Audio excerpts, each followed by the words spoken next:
এই জুলেখা স্বপ্নের মধ্যে দেখতেছে তার ঘরের দরজাটা খোলা, দরজার চৌকাঠের উপরে পূর্ণ যৌবনের অধিকারী, এক সুঠাম দেহের অধিকারী এক যুবক, চেহারা চন্দ্র সূর্যের থেকে বেশি সুন্দর, তার দরজার চৌকাঠের উপরে দাঁড়াইয়া আছে।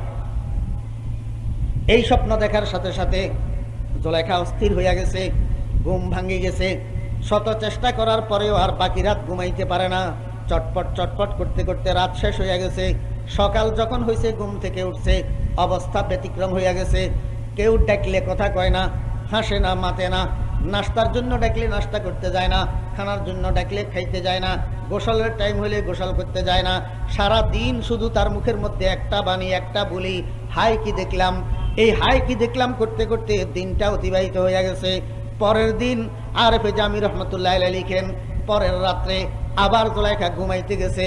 ঘুমাইতে ঘুমাইতে অর্ধেক রাত্রি যখন হয়েছে, আজকে দ্বিতীয় রাত্রেও জুলেখা স্বপ্ন দেখতেছে। গত রাত্রের দেখা সেই যুবক আজকেও তার দরজার চৌকাঠের উপরে দাঁড়ানো। আজকেও স্বপ্ন দেখার সাথে সাথে জুলেখার ঘুম ভাঙি গেছে। জুলেখা চটপট চটপট করতে করতে রাত শেষ হইয়া গেছে। সকাল যখন হয়েছে, গত দিনের মতো আজকেও জুলেখার অবস্থা। কারোর সাথে কথা বলে না, হাসে না, মাতে না, খাওয়ার সময় খাইতে যায় না, গোসলের সময় গোসল করতে যায় না। সারাদিন শুধু হাই কি দেখলাম, হাই কি দেখলাম বলিয়া কাটাইয়া দিছে। তৃতীয় রাত্রে আবার যখন ঘুমের সময় হয়েছে, জুলেখা ঘুমাইয়া গেছে।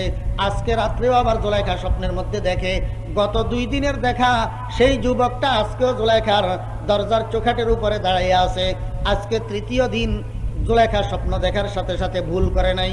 স্বপ্নের মধ্যেই যুবকটাকে প্রশ্ন করি বসছে, দিলম্বর দিওয়ানা মে খুদ না গুফতি, নিশানে আজ মকামে খুদ না গুফতি, নমিদানম কে নামত আজ কে পুরুষম, কুজায়াবম মকামত আজ কে পুরুষম।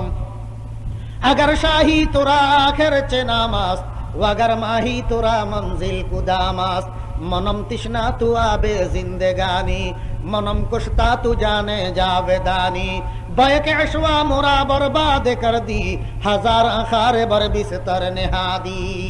জুলেখা বলে, বন্ধু, ওই যুবকটাকে প্রশ্ন করতেছে, বন্ধু কে তুমি, কোথায় তোমার বাড়ি, কি তোমার নাম, কি তোমার পরিচয়। একটানা 3 রাত্রি তুমি আমার সাথে স্বপ্ন যোগে দেখা দাও, দেখা দিয়া আমার অন্তরটা কাড়িয়া নিয়ে যাও, কিন্তু ঘুম থেকে উঠি তো আমি আর তোমার দেখা পাই না। কি তোমার নাম? তোমার দিকে একবার তাকাইতে হাফতে ক্লিমের বাচ্চার মতো মনে হয়, আর একবার তাকাইতে আকাশের চাঁদের মতো লাগে। তুমি যাই হও না কেন, তোমার একটা বসবাসের ঠিকানা তো আছে, তোমার একটা নাম পরিচয় তো আছে। বন্ধু, নাম ঠিকানা পরিচয়টা আমাকে একটু দিয়া যাও না। আরেফে জামি রহমতুল্লাহ আলাইহি লিখেন, যখন জুলেখা স্বপ্নের মধ্যে যুবককে এই প্রশ্ন করছে, জুলেখা এই প্রশ্নের উত্তরে যুবক বলে, স্বপ্নের মধ্যেই জুলেখাকে উত্তর দিতেছে, বগফতাগর আজিকারত তামামাস, বগফতাগর আজিকারত তামামাস, আজিজে মিসরম ও মিসরম মাকামাস। হে জুলেখা, আমার নাম ঠিকানা পরিচয় যদি তোমার কাজে লাগে, আমার নাম ঠিকানা পরিচয় যদি তোমার উপকারে আসে, তো শুনে নাও, আমার নাম আজিজে মিসর, আমি মিসরের প্রধানমন্ত্রী। আমার দেখা যদি পেতে হয়, মিশরের প্রধানমন্ত্রীর বাসভবনে যাও, সেখানে যাইয়া সন্ধান করলে আমার সন্ধান পাওয়া যাবে। এই পরিচয় স্বপ্নের মধ্যে পাওয়ার পর আজকে জুলেখা শান্ত। বাকি অবশিষ্ট রাত সুন্দর মতে ঘুমাইয়া পড়ছে, আর কোন রকমের অস্থিরতা আর বেকরারি জুলেখার মধ্যে নাই।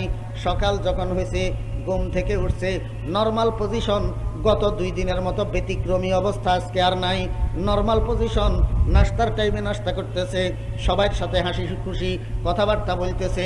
জুলেখার এই অবস্থা দেখি জুলেখার আব্বা জুলেখার সখীকে কয়, আমার মেয়ের তো আলহামদুলিল্লাহ নর্মাল পজিশন ফিরে আসতে দেখতেছি, এই সুযোগে আমার মেয়েকে একটা প্রস্তাব জানাইয়া দাও।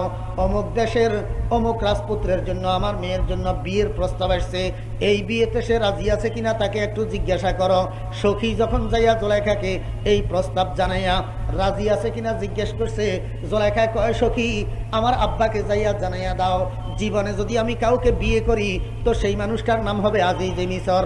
আর এই কথাটাও জানাইয়া দিবা, এই আজিজে মিসরকে যদি আমি জীবন সঙ্গী হিসাবে না পাই, আমি জুলেখার জীবন বাঁচানো কঠিন হইয়া যাবে। জুলেখার সখী যখন জুলেখার আব্বার কাছে এই সংবাদ নিয়ে পৌঁছেছে, জুলেখার আব্বা তো ব্যতিব্যস্ত হইয়া গেছে। এত অঢের সম্পত্তির মালিক, অঢের মালের মালিক, কিন্তু একমাত্র সন্তান, এই কন্যা সন্তানের মনস্কামনা যদি এই হইয়া থাকে, এত বড় কথা যদি মেয়ে বলতে পারে, তাহলে এই মেয়ের মনের কামনা পূরণ করা দরকার। নিরুপায় হইয়া জুলাইখার আব্বা মিশর চলে গেছে। যাইয়া তৎকালীন মিশরের প্রধানমন্ত্রী আজিজ মিশরের শরণাপন্ন হয়েছে। মিশরের প্রধানমন্ত্রীর কাছে যাইয়া কয়, হুজুর, আমার একটি মেয়ে আছে, 18 বছর বয়স, অবর্ণনীয় রূপ আর যৌবনের অধিকারিণী, আল্লাহু আকবার। কিন্তু আমার মেয়েটার একটা কামনা, আজিজে মিশরকে ছাড়া আর কাউকে সে বিয়ে করবে না। এই জন্য আমার আদরের দুলালির মনস্কামনা পূরণ করার্থে লজ্জা শরমের মাথা খাইয়া আপনার কাছে আমার নিজের মেয়ের বিয়ের প্রস্তাবটা নিজেই নিয়ে আসছি। বলুন, আমার মেয়েটাকে বিয়ে করতে আপনি রাজি আছেন কিনা? আজিজে মিশর কয়, জনাব, আমি আপনার মেয়েটাকে বিয়ে করতে রাজি আছি, কিন্তু একটা শর্ত, আমি বর সাজিয়ে আপনার বাড়িতে যাইতে পারবো না। আপনার মেয়েটাকে বউ সাজাইয়া যদি আমার এখানে নিয়ে আসতে পারেন তো আমি রাজি আছি। জুলাইখার আব্বাই কয়, অসম্ভব, এই শর্ত পূরণ করা যাবে না। বিয়ের আগে আমার মেয়েটাকে বউ সাজাইয়া আপনার দরবারে নিয়ে আসব, আর তখন যদি আপনি বলেন আমার পছন্দ হয় নাই, এই মেয়েকে নিয়ে আমি কোথায় যাব? সমাজের মানুষের কাছে মুখ কেমনে দেখাবো? আজিজে মিশর কয়, জনাব, আমার একটাই কথা, দ্বিতীয় কোনো কথা নাই। রাগ কইরা জুলাইখার আব্বা আজিজ মিশরের সামনে থেকে উঠি বাড়িতে চলে গেছে। যাইয়া জুলাইখাকে কয়, বেটি, আমি তোর মনস্কামনা পূরণ করার জন্য আজিজ মিশরের শরণাপন্ন হয়েছিলাম, কিন্তু আজিজ মিশর যে শর্ত দিয়েছে এই শর্ত পূরণ করা আমার দ্বারাই সম্ভব না। জুলাইখায় কয়, বাবা, বেয়াদবি মাফ করবেন, আপনার পক্ষে সম্ভব না হলেও আমার পক্ষে সম্ভব, কারণ জীবন বাঁচানোর জন্য বিকল্প কোনো রাস্তা আমার সামনে খোলা নাই।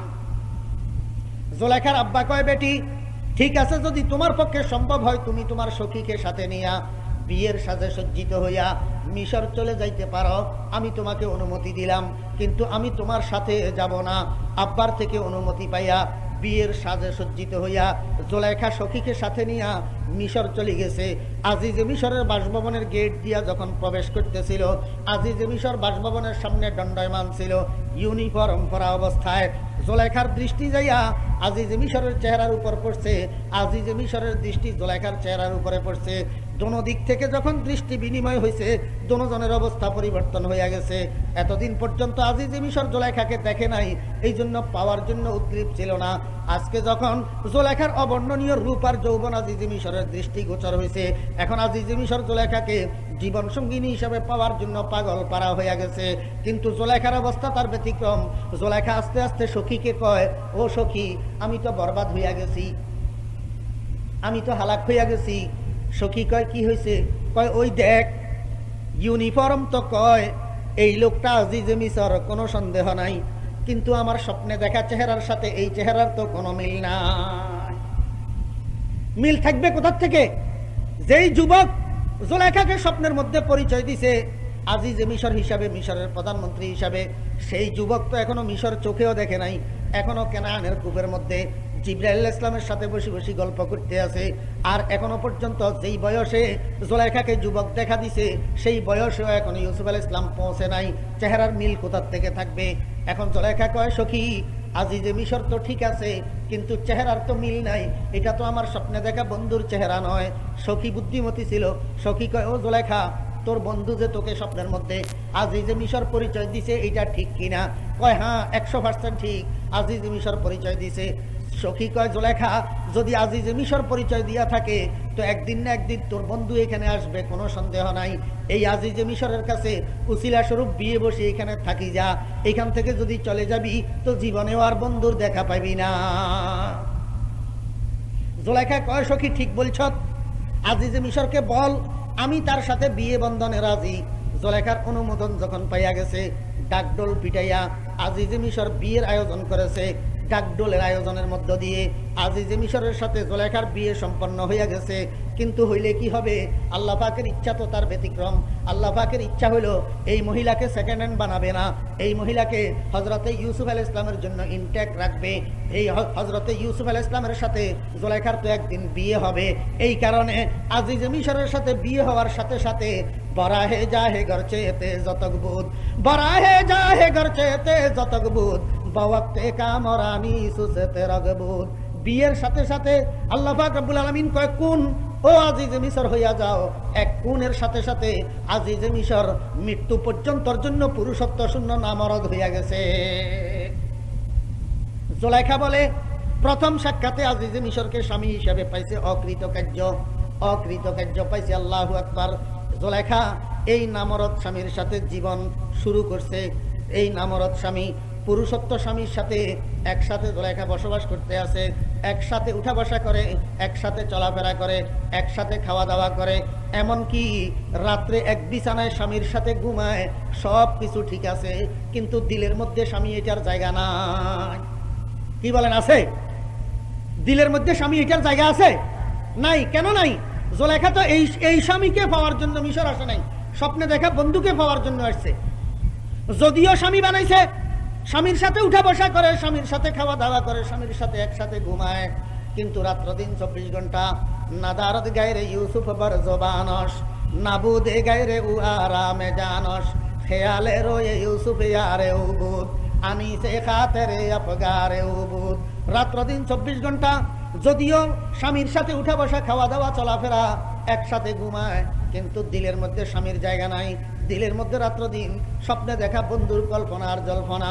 আমার ভাইয়েরা, আল্লাহ পাক রব্বুল আলামিন বলেন, হে দুনিয়ার মানুষেরা, দুনিয়ার মধ্যে থাকবা, দুনিয়ার মধ্যে খাইবা, স্ত্রী পুত্র কন্যা নিয়া, মা বাপ নিয়া, ভাই বেরাদর নিয়া, বন্ধু বান্ধব নিয়া, জায়গা জমিন নিয়া, গাড়ি বাড়ি নিয়া, দ্বন্দ্বৌলত নিয়া দুনিয়ার মধ্যে বসবাস করিবা।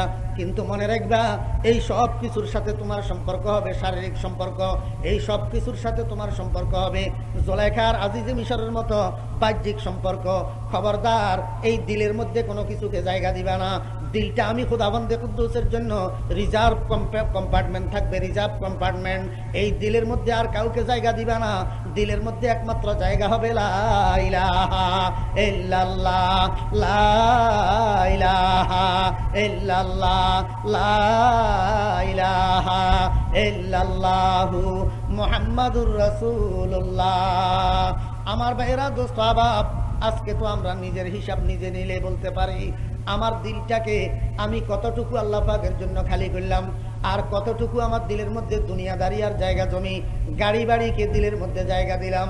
ও ভাইয়েরা, দোস্ত আহবাব, এই জন্য আল্লাহর আশিকের আল্লাহ দরবারে বসে বসে কাঁদে, ইস দুই নে কর দিয়া হ্যায় দূরে ওয়াহদত সে মুঝে, इस दुई ने कर दिया है दूर वहदत से मुझे, कर दुई को दूर कर पर नूर वहदत से मुझे।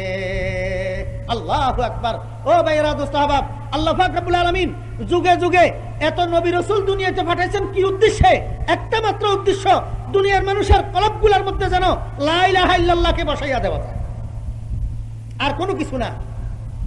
আল্লাহ পাক রব্বুল আলামিন এই জুলেখার থেকে আমাদেরকে শিক্ষা গ্রহণ করার জন্য আল্লাহ পাক রব্বুল আলামিন বলেন, হে দুনিয়ার মানুষেরা, জুলেখা যেমনি ভাবে পুরুষত্ব শূন্য স্বামীর সাথে ঘর করে, একসাথে ঘর করে ঠিক, কিন্তু দিলের মধ্যে ইউসুফের স্বপ্ন লালন করে, তোমরাও এরকম দুনিয়াওয়ালাদের সাথে একসাথে বসবাস করিবা, কিন্তু দিলের মধ্যে আমি খুদাবন্দে কুদ্দুসের দিদারের স্বপ্ন লালন করিবা, আমি খুদাবন্দে কুদ্দুসের সাক্ষাতের স্বপ্ন লালন করিবা। আল্লাহু আকবার। আমাকে কেমনে দেখবা, কোথায় দেখবা, কিভাবে দেখবা?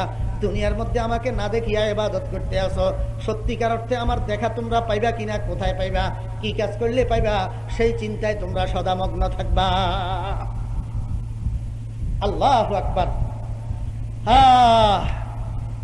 স্বামীর ঘর করতেছে জুলেখা, আজিজে মিশরের ঘর করতেছে, কিন্তু প্রতিদিন সকালে একবার বিকালে একবার সখীকে সাথে নিয়ে মিশরের বাজারে বাইর হয়। কি জন্য? ওই স্বপ্নে দেখা বন্ধুকে তালাশ করার জন্য। প্রতিদিন সকাল বেলায় একবার, বিকেল বেলায় একবার সখীকে সাথে নিয়ে ঘুরার নামে জুলেখা মিশরের বাজার প্রদক্ষিণ করে, গোটা মিশরের বাজার প্রদক্ষিণ করিয়া স্বপ্ন দেখা বন্ধুকে তালাশ করিয়া বেড়ায়। একদিন বলে, এরকম ঘুরতে ঘুরতে জুলেখা আর জুলেখার সখী রাস্তার পাশ দিয়ে হাঁটতেছে, আর পিছনের দিক থেকে মালি ডন ডন ডন ডন ডোল ফিটাইতে ফিটাইতে আসতেছে। যখন জুলেখার বরাবর আসছে মালি ডোল ফিটাইতে ফিটাইতে, তো জুলেখা কয়, এই মালি দাঁড়াও, কেন ডোল ফিটাইতেছ, কি খবর, কি সংবাদ? তো মালি দাঁড়াইছে। মালিকা, হ, আপনাকে তো বলার দরকার, আপনি প্রধানমন্ত্রীর স্ত্রী, আপনি খরিদ করতে পারবেন, এই জন্য আপনাকে একটু জানানোর দরকার। যাইয়া দেখেন না, মিশরের গোলামহাটা গোলাম বাজারে একটা দাস, একটা গোলাম বিক্রি হইতেছে, ইব্রানি গোলাম, চন্দ্র সূর্যের থেকে বেশি সুন্দর। যদি খরিদ করতে চান তো হীরা জওহর মণিমুক্তা নিয়া মিশরের গোলাম বাজারে যাইয়া উপস্থিত হন। সখী জুলেখা সখীকে কয়, ও সখী, খরিদ করা না করা পরের কথা, চল না একবার দেখি আসি গোলাম একটা চন্দ্র সূর্যের থেকে বেশি কেমনে সুন্দর হয়। জুলেখা কল্পনাও করে নাই যে এই গোলামিটা জুলেখার স্বপ্নে দেখা বন্ধু হইতে পারে, এটা জুলেখা কল্পনাও করে নাই। জুলেখা সখীকে চল দেখি আসি, মালি যে কয় বলে চন্দ্র সূর্যের থেকে বেশি সুন্দর, এটা কি করে সম্ভব। জুলেখা সখীকে নিয়ে মিশরের গোলাম বাজারের দিকে অগ্রসর হইতেছে, যাইয়া দেখে চতুর্দিকে মানুষ ঘেরাও কইরা ওই গোলামটাকে দাঁড়াইয়া আছে। মানুষের ঘেরাওর কারণে বাহিরের থেকে গোলামটাকে দেখা যায় না। আমার ভাইয়েরা, দোস্ত আহবাব, জুলেখা আস্তে আস্তে আস্তে আস্তে মানুষকে ছাঁটাই করি ভিতরে যাইয়া ঢুকছে। ঢুকার সাথে সাথে জুলেখার দৃষ্টি যাইয়া ইউসুফ আলাইহিস সালামের চেহারার উপরে পড়ছে। অনাকাঙ্ক্ষিতভাবে জুলেখা কল্পনাও করে নাই যে এই চেহারা বন্ধুর চেহারা হইতে পারে। জুলেখা মনে করছে একটা গোলাম দেখার জন্য আসছে, কিন্তু এখানে আসি যখন হঠাৎ দৃষ্টি ইউসুফ আলাইহিস সালামের চেহারার উপরে পড়ছে, জুলেখা আর স্থির থাকতে পারে নাই। ইউসুফ আলাইহিস সালামের চেহারার উপরে নজর পড়ার সাথে সাথে জুলেখা বেহুশ হইয়া পড়িয়া গেছে। বরফ তাজ লজ্জতে দিদার রসাজ হোশ, বরফ তাজ লজ্জতে দিদার রসাজ হোশ, শরাবে বেখুদি জাদা আজ দিল সে জোশ। আমার ভাইয়েরা, দোস্ত আহবাব, আল্লাহর হাবিব জনাবে মুহাম্মদুর রাসূলুল্লাহ সাল্লাল্লাহু আলাইহি ওয়াসাল্লাম বলেন, হে আমার উম্মতগণ, জুলেখা ইউসুফ আলাইহিস সালামকে দেখি মিশরের বাজারে বেহুশ হইয়া পড়ে গেছে। অল্প সময় বেহুশ ছিল, এরপরে আবার নিজে নিজে হুশের মধ্যে আসছে, নিজে নিজে। আল্লাহু আকবার। বেহেশতের মধ্যে আল্লাহ পাকের আশিকেরা আল্লাহ পাক রব্বুল আলামিনের সাথে যখন প্রথম দিদার হবে, আমার ভাইয়েরা, দোস্ত আহবাব, এই প্রথম দর্শনে ওই বেহেশতবাসীরা বেহেশতের মধ্যে বলেন নাচ গানের মধ্যে লিপ্ত থাকবে। বেহেশতের মধ্যে একটা জায়গা হবে, ওই জায়গাটার নাম হবে মাকআদে সিদক। আল্লাহ পাক রব্বুল আলামিন কোরআন শরীফের মধ্যে ইরশাদ করেছেন, ইন্নাল মুত্তাকিনা ফি জান্নাতি ওয়া নাহার ফি মাকআদে সিদকিন ইনদা মালিকিম মুকতাদির। বেহেশতের মধ্যে একটা জায়গা হবে, যেই জায়গাটার নাম হবে মাকআদে সিদক। এই মাকআদে সিদকের মধ্যে সমস্ত বেহেশতবাসীরা নাচ গানের মধ্যে লিপ্ত থাকবে। এক একজনের জন্য 70টা স্ত্রী হবে। প্রত্যেকটা স্ত্রী এত সুন্দর হবে, শরীরের উপর থেকে তাকাইলে হাড়ের ভিতরের মগজগুলা পর্যন্ত দেখা যাবে। প্রত্যেকের পায়ে ঘুঙ্গুর পরিহিতা হবে। এই ঘুঙ্গুর পরিহিতা 70টা স্ত্রী আল্লাহু আকবার ডান্সার হইয়া আপন আপন স্বামীকে মাঝখানে নিয়া একে অপরের হাত ধরিয়া স্বামীর চতুর্দিকে ঘুরিয়া ঘুরিয়া স্বামীকে খুশি করার জন্য ডান্স দিতে থাকবে, নৃত্য পরিবেশন করতে থাকবে। এই সময়ের মধ্যে একটা সুর শুরু হবে, সুর, হারমোনিয়ামের সুর, মিউজিক্যাল সাউন্ড। রাসূল আকরাম সাল্লাল্লাহু আলাইহি ওয়াসাল্লাম বলেন, উম্মত, বেহেশতের মধ্যে একটা গাছ হবে, যেই গাছটার নাম হবে শাজারায়ে তুবা। এই তুবা বৃক্ষের পাতাগুলো ছোট ছোট চিকন চিকন হবে। বেহেশতের উপরিভাগে মিটমিট একটা বাতাস প্রবাহমান থাকবে। এই বাতাস যখন তুবা বৃক্ষের পাতার সঙ্গে লাগবে, একটা পাতার সঙ্গে বাড়ি খাইয়া আল্লাহ পাকের কুদরতের সাউন্ড নির্গত হবে, মিউজিক্যাল সাউন্ড। রাসূল আকরাম সাল্লাল্লাহু আলাইহি ওয়াসাল্লাম ইরশাদ করেন, এত সুন্দর সুর দুনিয়ার কোনো মানুষ কারো সামনে পরিবেশন করা তো দূরের কথা, কল্পনাও কোনোদিন করতে পারে না। এই সুর যখন তুবা বৃক্ষ থেকে নির্গত হওয়া শুরু হবে, এই সুর যখন হুরদের কানে যাবে, হুরেরা মাতালের মতো হইয়া যাবে, স্বামীকে খুশি করার জন্য চতুর্দিকে ঘুরিয়া ঘুরিয়া নাচতে থাকবে, নৃত্য পরিবেশন করতে থাকবে। শুধু নৃত্য নয়, বরং স্বামীকে খুশি করার জন্য মুখে একটা গান পরিবেশন করবে, নাহনুল খালিদাতু ফালা নাবিদু, নাহনুর রাজিয়াতু ফালা নাসখাতু, নাহনুন নাইমাতু ফালা নাবাসু, তুবা লিমান কানা লানা ওয়া কুন্না লাহু। এই নাচের তালে তালে, সুরের তালে তালে আর গানের তালে তালে সমস্ত বেহেশতবাসীরা যখন বিভোর হইয়া থাকবে, এই সময়ের মধ্যে উপরের দিক থেকে একটা আওয়াজ হবে, সালামুন আলাইকুম ইয়া ইবাদি, হে আমার বান্দারা, আমার সালাম গ্রহণ করো। সমস্ত বেহেশতবাসী মানুষেরা বুঝতে পারবে রব্বুল আলামিনের সালাম, উপরের দিকে তাকাবে, কিন্তু কিচ্ছু দেখা যায় না। দেখার পরিবর্তে আরেকটা আওয়াজ আসবে, হাল ওয়াজাদতুম মা ওয়াদাকুম রাব্বুকুম ইয়া ইবাদি, হে আমার বান্দারা, তোমাদের প্রভু তোমাদের সাথে যত কিছুর ওয়াদা করেছে, যত নাজ নেয়ামত দেওয়ার প্রতিশ্রুতি দিয়েছে কোরআনের মাধ্যমে আর রাসূলের মাধ্যমে, সম্পূর্ণ পরিপূর্ণ পাইলা কিনা? একদল বেহেশতবাসী উত্তর দিবে, ওয়াজাদনা ইয়া রব্বানা মা ওয়া'আদতানা, হে আমাদের প্রভু যত কিছুর ওয়াদা করেছে সম্পূর্ণ পরিপূর্ণ পাইয়াছি। কিন্তু আরেক দল, পাগলের দল বলবে, রব্বুল আলামিন মিথ্যা কথা, তোমার ওয়াদা পূরণ হয় নাই, তোমার ওয়াদা পূরণ হয় নাই। আল্লাহ পাক রব্বুল আলামিন বলবেন, কিরে বান্দা, দুধের নহর, মধুর নহর, শরাবের নহর, পানির নহর, হুর গেলমাল, দালান কোঠা, অট্টালিকা সব কিছু দিলাম, আর কি পূরণ হইল না? এই পাগলের দলে কয়, হুর গেলমা জাতনি নেয়ামত হায় তু, হুর গেলমা জাতনি নেয়ামত হায় তু, सबसे बेहतर नेमते दीदार तू, ऐसी आहुजारी से मकसूद क्या है, लकाए खुदा है, रजाए खुदा है, वो जन्नत भी मतलूब है इस वजह से के दारुल लका है, मकामुर रजा है। এই পাগলের দল কয়, রব্বুল আলামিন এত কষ্ট করে দুনিয়ার মধ্যে তোমার ইবাদত যে করেছি, হুলগেলমানের জন্য নয়, নাজ নেয়ামতের জন্য নয়, দুনিয়ার মধ্যে তোমার ইবাদত করেছিলাম তোমাকে না দেখিয়া। তোমার হাবিবের হাদিসের মধ্যে শুনেছিলাম, তোমার হাবিব বলেছিলেন, সাতারাউনা রাব্বাকুম কামা তারাউনা হাযাল কামারা ফি লাইলাতি কামালি, হে আমার উম্মতেরা, তোমরা তোমাদের প্রভুকে এরকম ভাবে দেখবা যেরকম ভাবে পূর্ণিমার চাঁদকে পূর্ণিমার রাতে মেঘশূন্য পরিষ্কার আকাশে তোমরা দেখতে পাও। আয় আল্লাহ, তোমার দিদারের লালসায়, তোমার সাক্ষাতের লোভে তোমার ইবাদত করেছিলাম, কিন্তু বেহেশতের মধ্যে আসছি ঠিক, নাজ নেয়ামত সত্য পাইলাম, কিন্তু তোমার দিদার তো এখনো পাইলাম না। তোমার দিদারবিহীন হুর গেলমানের আমার দরকার নাই, তোমার দিদারবিহীন জান্নাতের আমার দরকার নাই। আয় আল্লাহ, আমরা তোমার দিদারের প্রত্যাশী। এই সময়ের মধ্যে আল্লাহর হাবিব জনাব রাসূলুল্লাহ সাল্লাল্লাহু আলাইহি ওয়াসাল্লাম বলেন, আল্লাহ পাকের কুদরতের চেহারার উপর 70,000 নূরের পর্দা দিয়া ঢাকনা দেওয়া হবে। এই 70,000 নূরের পর্দা থেকে একটা মাত্র পর্দা আল্লাহ পাক হটাইয়া দিবেন।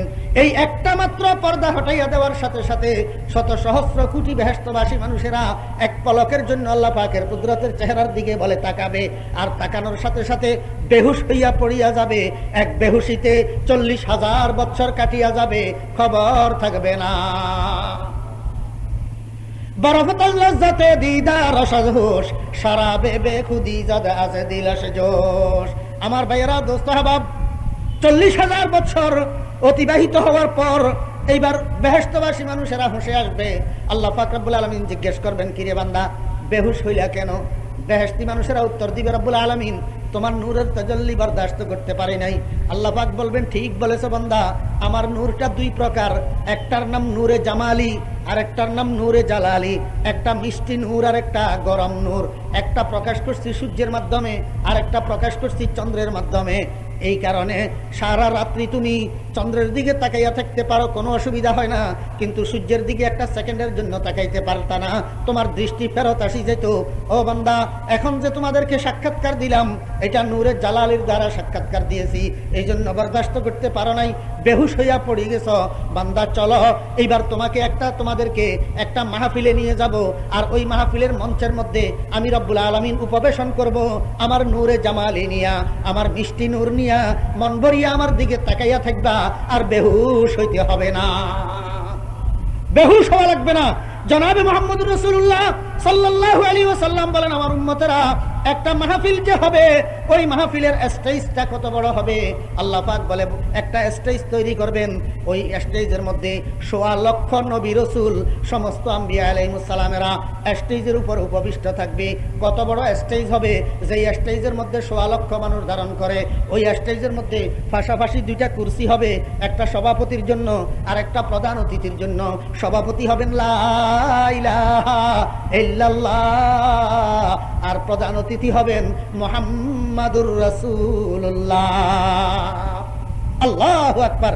আমার ভাইয়েরা, দোস্ত আহবাব, আদম আলাইহিস সালাম থেকে কিয়ামত পর্যন্ত যত মানুষ বেহেশতি হবে, এই সমস্ত বেহেশতি মানুষেরা এই মাহফিলের স্টেজের সামনে সমাবেত থাকবে। 2টা শ্রেণী হবে, ফার্স্ট ক্লাস আর সেকেন্ড ক্লাস, প্রথম শ্রেণী আর দ্বিতীয় শ্রেণী। ফার্স্ট ক্লাসের বেহেশতিদের প্রত্যেকের জন্য একটা একটা স্বর্ণের সোপা দেওয়া হবে, স্বর্ণের কুরসি দেওয়া হবে। আর দ্বিতীয় শ্রেণীর বেহেশতিদের জন্য ফার্স্ট ক্লাসের পিছনে মেশকো আম্বরের পাহাড় বানাইয়া দেওয়া হবে। এই মেশকো আম্বরের পাহাড়ের উপরে দ্বিতীয় শ্রেণীর বেহেশতিরা উপবেশন করবে।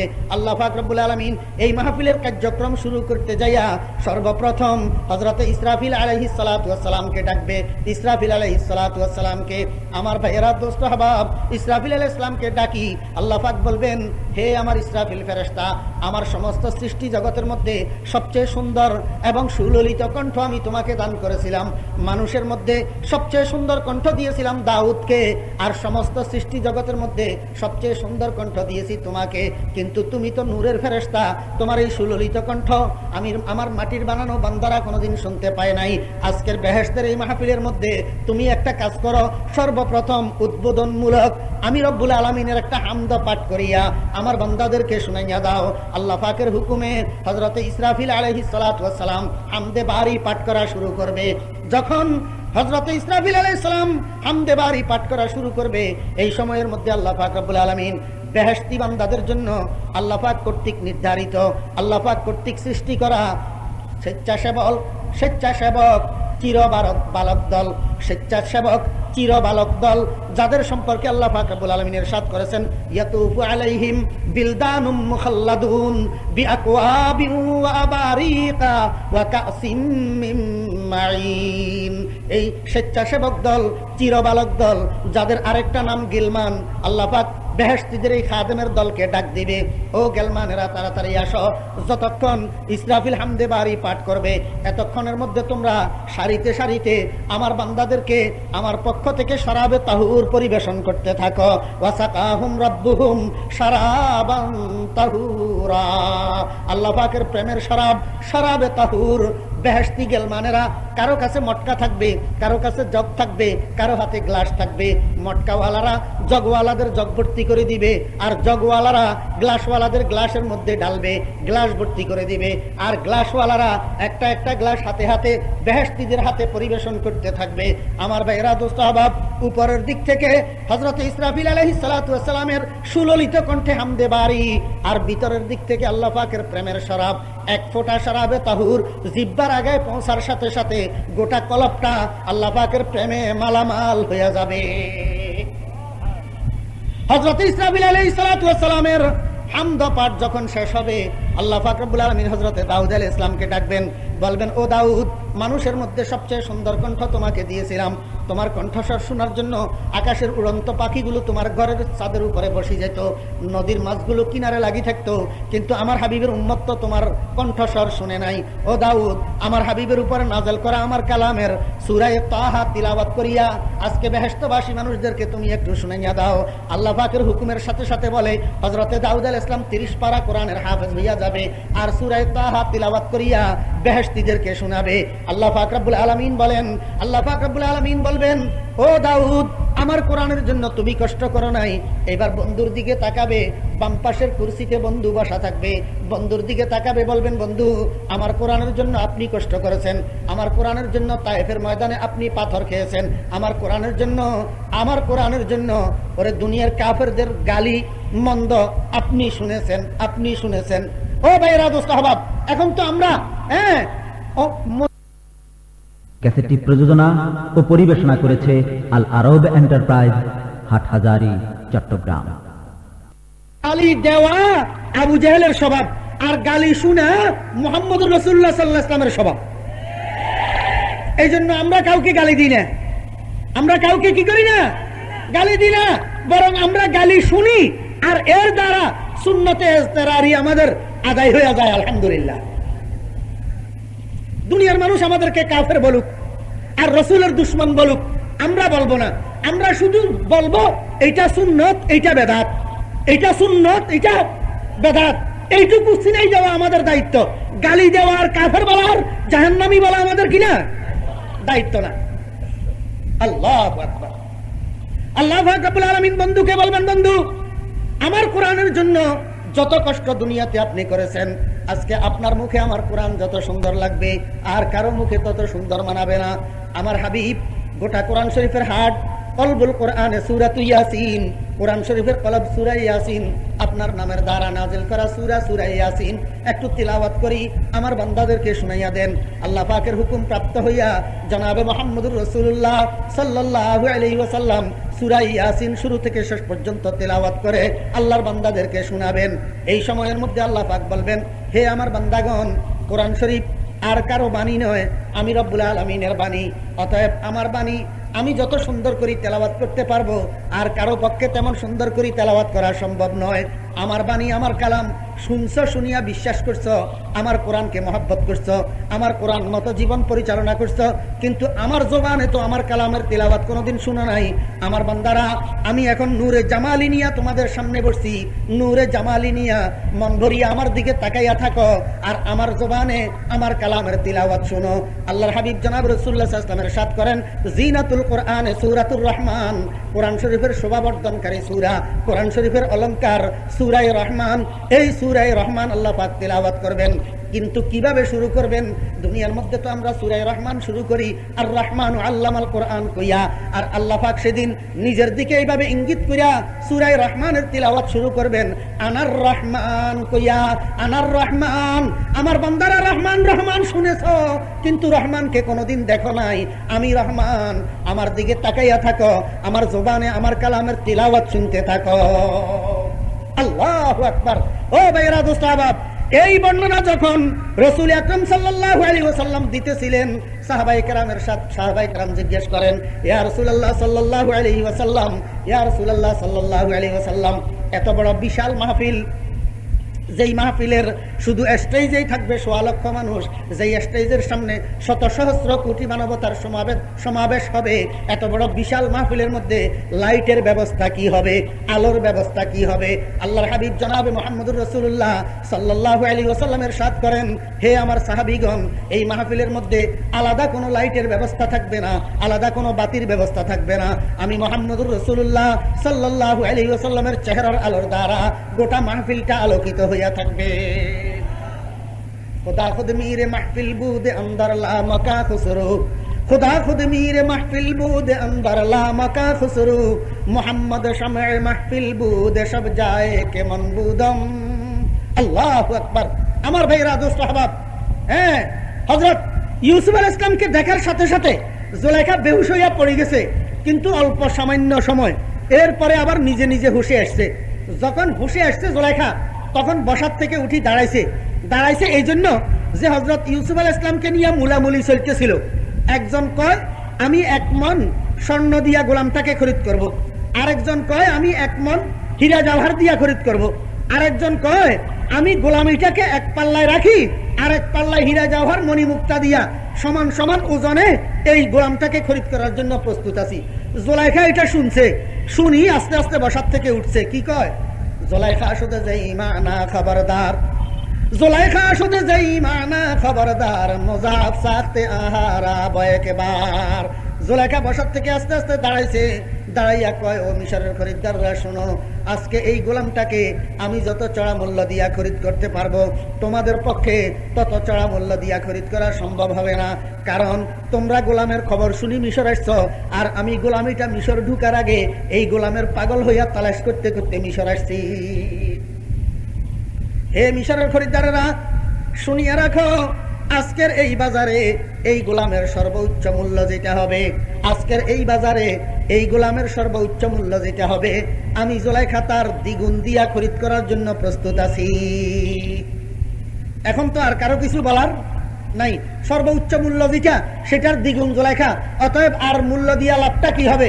শেষ পর্যন্ত জুলাইখা হযরত ইউসুফ আলাইহিস সালামকে 1 পাল্লায় দিয়া আরেক পাল্লায় হীরা জওহর আর মণিমুক্তা দিয়া সমান সমান ওজন কইরা তার ডবল হীরা জওহর ওই বাণিজ্যিক দলকে দিয়া তাদের থেকে হযরত ইউসুফ আলাইহিস সালামকে খরিদ করে নিছে। খরিদ করে রাস্তা দিয়ে হাঁটা দিছে, বাড়িতে যাইতেছে, বাড়িতে রাস্তায় রাস্তায় মানুষ জিজ্ঞেস করে, জুলাইখা এত চড়া মূল্য দিয়ে একটা গোলাম কেন খরিদ করলা? স্বামীর ধনের ভান্ডারটা খালি করে দিলা, লাভটা কি হলো? এত চড়া মূল্য দিয়া গোলামটা খরিদ করার কি দরকার ছিল? জুলাইখা কি কয়, ও মিশরবাসী, এত চড়া মূল্য দিয়া গোলাম কেন খরিদ করলাম? তোমাদের বুঝে আসবে না। জামাদে চন্দে দাদম যা খরিদম, জামাদে চন্দে দাদম যা খরিদম, বহামদিল্লাহ আজিব আর যা খরিদম। ও মিশরবাসী, হীরা জওহর আর মণিমুক্তা যত দিছি সবগুলা পাথর, পাথর নির্জীব পাথর। এই কতগুলা নির্জীব পাথরের দ্বারা আমি একটা জীবন খরিদ করে নিলাম। আলহামদুলিল্লাহ, আমার সদাইটা বড় সস্তা সদাই হইয়া গেছে। এত চড়া মূল্য দিয়া খরিদ করছে, এরপরেও বলে সদাই কি হয়েছে? সস্তা হয়েছে, সস্তা। হযরত আবু বকর সিদ্দিক রাদিয়াল্লাহু আনহুকে রাসূল আকরাম সাল্লাল্লাহু আলাইহি সাল্লাম যখন তাবুকের যুদ্ধের জন্য সাহাবায়ে কেরামের কাছে সাহায্য চাইছেন, হযরত আবু বকর সিদ্দিক রাদিয়াল্লাহু আনহু ঘরে যাইয়া ঘরের সমস্ত মালামালগুলাকে বস্তায় ভইরা রাসূল আকরাম সাল্লাল্লাহু আলাইহি ওয়াসাল্লামের খেদমতে নিয়ে আসছে। রাসূল আকরাম সাল্লাল্লাহু আলাইহি ওয়াসাল্লাম জিজ্ঞেস করে, আবু বকর, ঘরের জন্য কি নিয়ে আসছো? আল্লাহর দ্বীনের জন্য কি নিয়ে আসছো? ঘরের জন্য কি রাখি আসছো? হযরত আবু বকর সিদ্দিক রাদিয়াল্লাহু আনহু বলেন, ইয়া রাসূলুল্লাহ সাল্লাল্লাহু আলাইহি ওয়াসাল্লাম, আমার ঘরে যত মাল ছিল সব মালামাল আল্লাহর দ্বীনের জন্য আপনার কদমের সামনে আমি হাজির করছি। ঘরের মধ্যে আল্লাহ এবং আল্লাহর রাসূলকে রাখি আসছি। আমার ভাইয়েরা, দোস্ত আহবাব, শেষ পর্যন্ত হযরত আবু বকর সিদ্দিক রাদিয়াল্লাহু আনহুর গায়ের মধ্যে একটা দামি কাপড়ের জামা ছিল।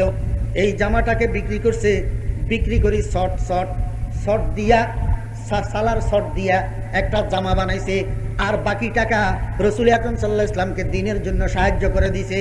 মদিনার ইহুদিরা টিটকারি করে, আবু বকর পাগল হয়ে গেছে, একটা ব্যবসায়ী বাবার সন্তান, আবু কুহাফার সন্তান, সব মুহাম্মদকে দিয়া এখন চটের জামা গায়ে দিয়া মদিনার গলিতে গলিতে হাঁটে।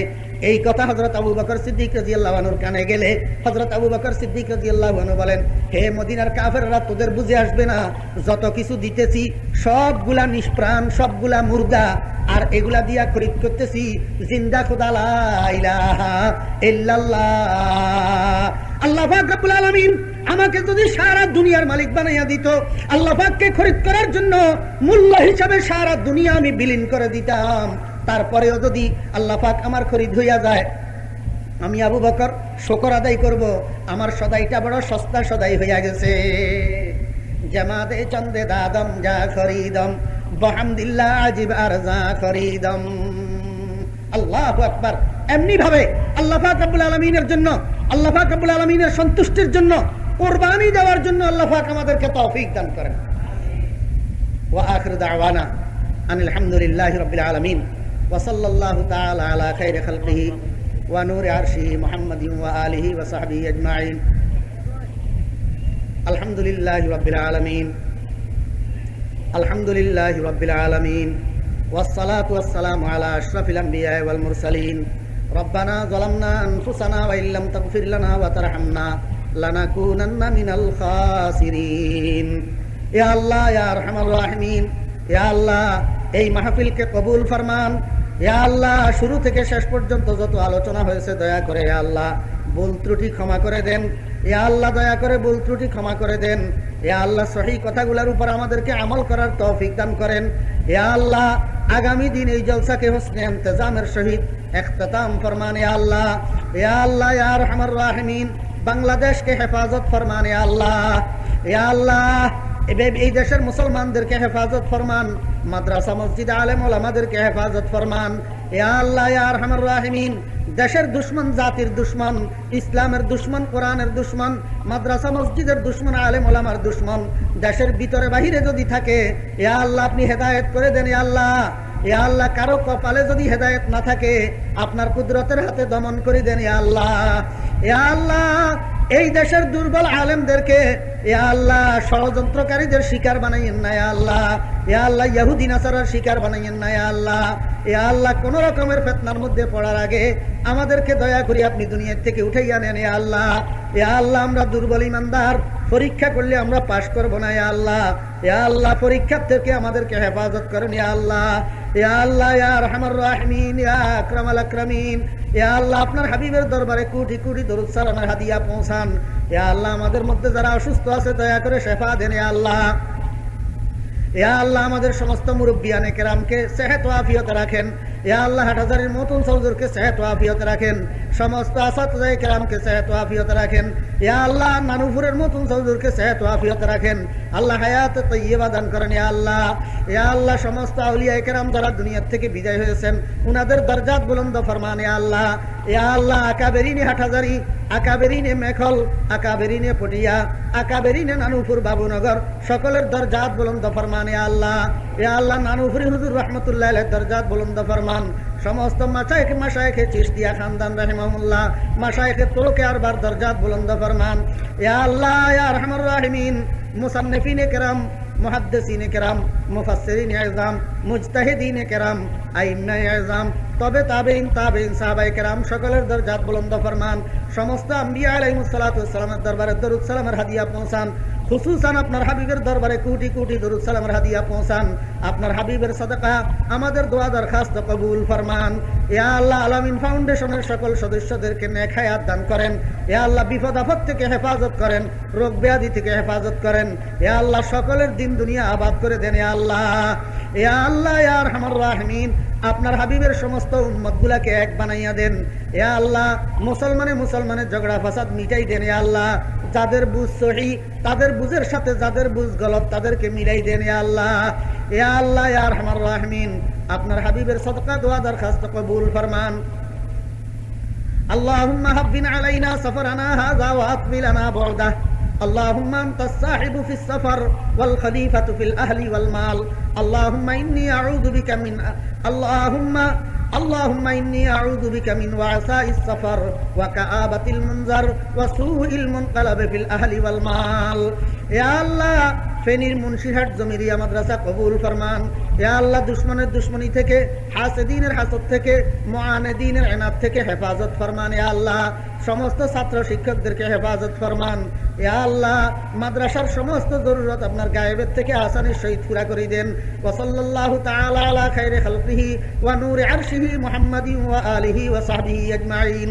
আল্লাহুম্মা ইন্নী আউযু বিকা মিন আন উশরিকা বিকা শাইআ ওয়া আনা আ'লামু বিহি ওয়া আস্তাগফিরুকা লিমা لا أعلم به. تبت عنه وتبرأت من الكفر والشرك والكذب والغيبة والبدعة والنميمة والفواحش والبهتان والمعاصي كلها وأسلمت وآمنت وأقول لا إله إلا الله محمد رسول الله. ক্যাসেটটি প্রযোজনা ও পরিবেশনা করেছে আল আরব এন্টারপ্রাইজ, হাটহাজারী।